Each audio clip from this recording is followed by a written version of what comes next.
Hey guys, in this video I'm going to show you how to add a voucher inside Just Eat. If you find this video helpful, please drop a like and subscribe to the channel. In saying that, let's just jump straight into the video.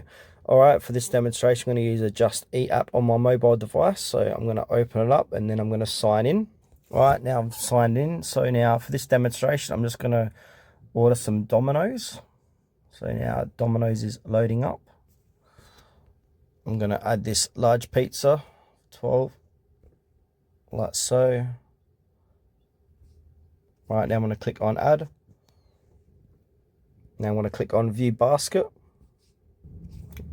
Now from here I'm going to go to checkout. This is where you can redeem your voucher. And now in the checkout section, this is where you can redeem a voucher. So where it says vouchers and discounts, you redeem it here.